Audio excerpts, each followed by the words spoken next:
how to fix your motorcycle heated glove when it switches off at around 32 seconds.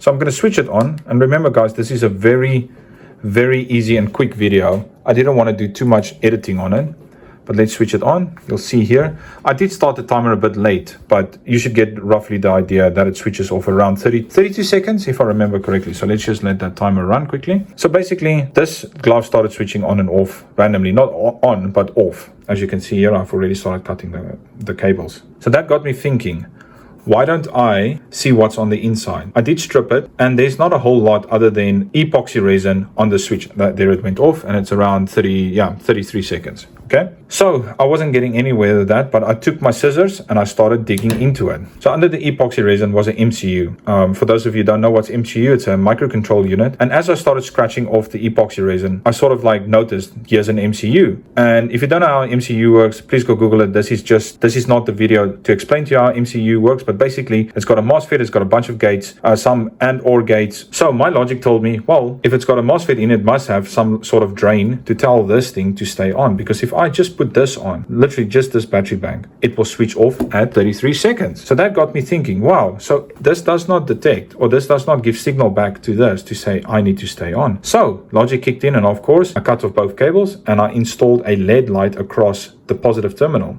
That failed. I installed a capacitor and a resistor across the positive terminal. That failed. Then it got me thinking, what if I put a LED light in between these? Now check this, right? So the one with the stripe is your positive, the one without the stripe is your negative, and your anode is your long leg and your cathode is your short leg. I always remember it, cathode shortest to ground. That's the easiest way to remember it for me, but you can remember it in your own way. So press my button, the light switches on, I press my button to get my heated gloves working, and we go to the timer. Obviously it's more or less just to give you guys an indication. If that reaches more than 33 seconds, that means this is work. Obviously I've tested this before I made this video and I know it works, so I'm quite excited, but I thought I'd share it with you guys because this is a budget channel. I'm always looking for ways to get you guys to save money. So yeah, let's see for the big reveal. Guys, just be careful what LED you use. I used a 5.5 volts, well, it's rated 3.2 to 7.2 volts LED, so just be careful because you don't want to use an under voltage LED because it can cause a fire, blow up, cause a lot of damage. So success, guys. My glove is not switched off. Let's leave it for another couple of seconds for people who does not believe. Go, baby. And it's getting nice and toasty. Oh God, I'm so happy. I would say this is a win. Just to be safe, I added some glue like this so that everything is isolated from each other. And then I'm going to add some insulation tape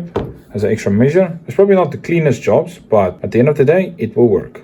There we go. This is the end product. Botched, working like a charm. Guys, if you enjoyed this video, please remember to like and subscribe. This is an unofficial video. It's just something I did because this happened to break during the week. So, hope you guys enjoyed it, and I'll see you in the next one.